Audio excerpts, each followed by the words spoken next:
নমস্কার, এভরিডেস ব্লেসিংয়ে সকলকে স্বাগত জানাই।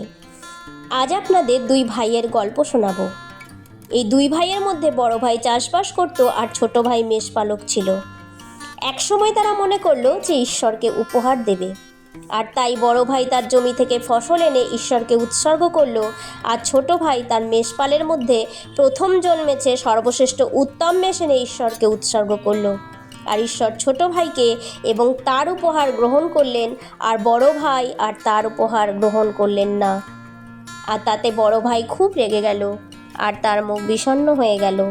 আর ঈশ্বর তখন বড় ভাইকে বললেন, তুমি রাগ করছো কেন, আর কেনই বা তুমি মুখ কালো করে আছো? তুমি যদি ভালো কাজ করো তাহলে কি তোমার উপহার গ্রহণযোগ্য হতো না? আর যদি ভালো কাজ না করো তবে পাপ তোমার দরজায় এসে বসে থাকবে, কিন্তু তাকে তোমার বশে আনতে হবে।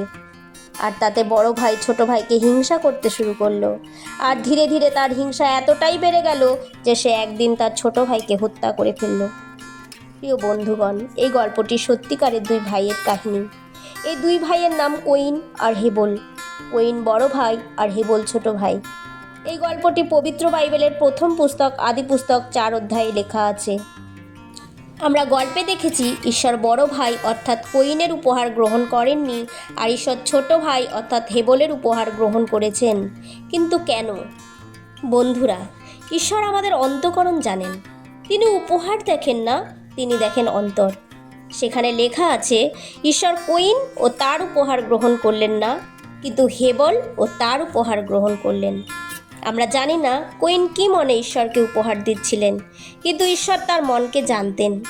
কইন যদি ঈশ্বরকে ভালোবেসে ঈশ্বরের জন্য উপহার নিয়ে আসতেন, তাহলে কি ঈশ্বর তার উপহার গ্রহণ করতেন না? তিনি ঠিক গ্রহণ করতেন, যেমন হেবলকে ও তার উপহার গ্রহণ করেছিলেন। হেবল ঈশ্বরকে ভালোবাসতেন বলে তার মেষেদের মধ্যে প্রথমজাত এবং উত্তম মেষ ঈশ্বরের জন্য নিয়ে এসেছিলেন, আর তাই ঈশ্বর তাকে ও তার উপহার গ্রহণ করেছিলেন। দ্বিতীয় বিষয় হলো যে ঈশ্বর হেবলের উপহার গ্রহণ করাতে কইনের মধ্যে হেবলের প্রতি হিংসা তৈরি হলো, আর এই হিংসার ফলে সে তার নিজের ভাইকে হত্যা করে ফেলল।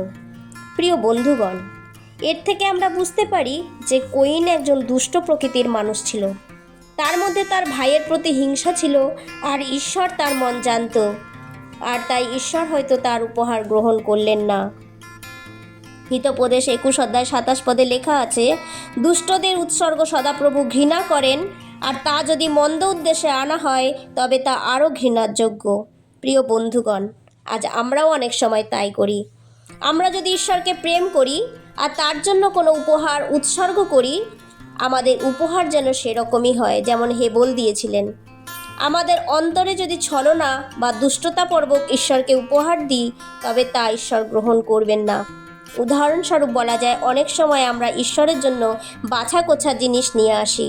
যেমন যে টাকাটা বাজারে চলবে না সেই টাকাটা ঈশ্বরের জন্য জমা পড়ে।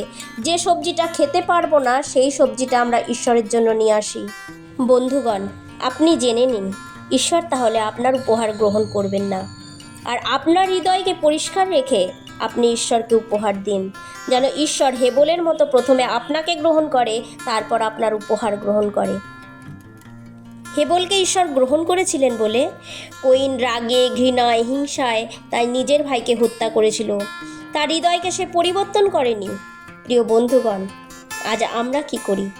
আজ আমাদের মধ্যেও একে অপরের প্রতি হিংসা, ঘৃণা, ছলনা কাজ করে। আমরাও যদি কোনো ভাই বা বোনকে ঈশ্বর থেকে আশীর্বাদ পেয়ে বড় হতে দেখি, অনেক সময় আমরা তাকে হিংসা করি, কিভাবে তাকে টেনে নিচে নামানো যায় তার চেষ্টা করি। তাহলে বন্ধুগণ, আমরাও একই রূপে কইনের পথে হেঁটে চলেছি।